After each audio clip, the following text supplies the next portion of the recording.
that's why he's here today. We've been working on the Byzantine period. We're going to be moving on from the Byzantine period. What he is doing, going to be speaking about today, is really the continuation of the Byzantine period.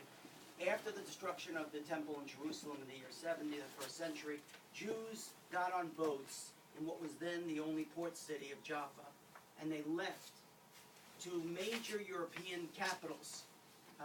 And they went, of course, to Cyprus, they went to Greece. Most people don't know that they ended up in Italy. We have evidence of Jews in Italy in the first century.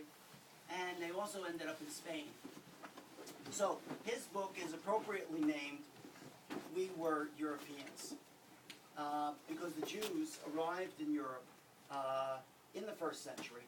And in many cases, they were in Europe for almost 1,700 years. In the case of Poland, they were there for 1,000 years. The Jews were as European as any of the other Europeans. And that's really the reason why, Werner, your book fits into the entire spans of Jewish history. So what I'd like him to do is he's going to talk a little bit about his book. I'm going to run the PowerPoint so you can see real images together with the story. And if you have any questions, you're going to have to direct them directly to him. Okay? Werner Loval. And I would like you to do your own biography as opposed to me giving your biography. Tell us who you are. Okay. I just want to follow up with what you just said. The first Jews came to Germany with the Roman soldiers during the Roman Empire. And we have evidence in the Rhineland, in West Germany, of Jewish communities at the time of the Roman Empire. There were traders, and traders usually followed the armies. So that what is usually overlooked in Germany, that the only religion in Germany which survived during all these hundreds of years is the Jewish religion, which came in Roman times and still exists today, while all the other religions, and there were others apart from Christianity, are no longer left. Also, when people talk about, like the Nazis did, the Jews were foreigners, the Jews were didn't belong there and so on. Nothing could be further from the truth. The Jews were there before the Germans came.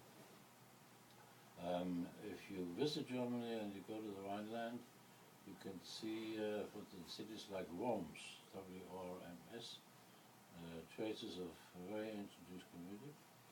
In my own town of Bamberg, where I was born, which is on the cover of the book, this is the city hall of Bamberg, the old city hall. That's the synagogue of Bamberg. Jews since the 10th century, Jewish communities with synagogues and rabbis and so on. They were chased out from time to time, like everywhere in Europe, but they always came back.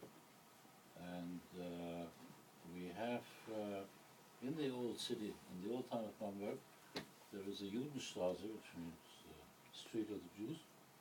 And in the Judenstraße there's a Marienkirche, a church named after Mary, which used to be a synagogue. I believe up to the 14th century or something like that. And then the Christians took and converted the church, but it's still known as the first synagogue, major synagogue, in Bamberg.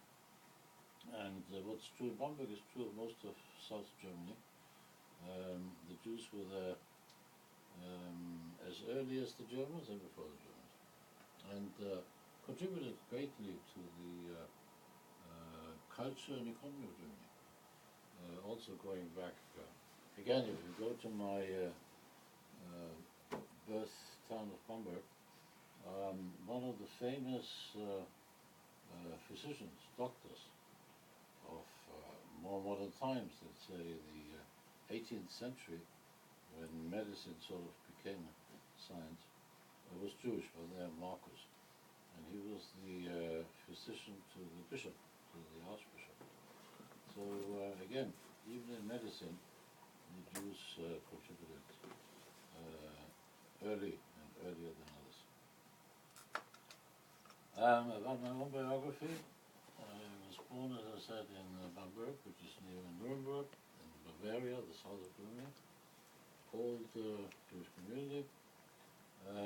My grandparents, my grandmother comes from that area. As far as we can go back, they've lived there. We have documents showing when they adopted the name. My grandmother's name was Schloss, which means castle. But the Jews in Germany took the family names only around 1812, at the time of Napoleon. Napoleon passed a decree that everybody, not only Jews, everybody has to have a family name. Until then, the Jews in Germany, as you know, were called Yehuda ben Moshe or Abraham ben Moshe, no family names. And therefore, it's very hard to trace, if you make a family tree, beyond the 19th to 18th century, it becomes very difficult because there's no family name. My mother's family, her name is Aufhauser. They come from a little village called Aufhausen, which is north of Munich, south of Nuremberg, Bamberg, somewhere in the middle.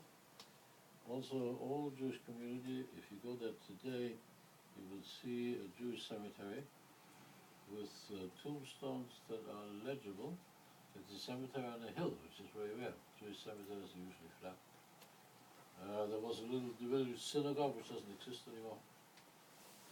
And from Aufhausen, they moved to a bigger village called Heinzfahrt.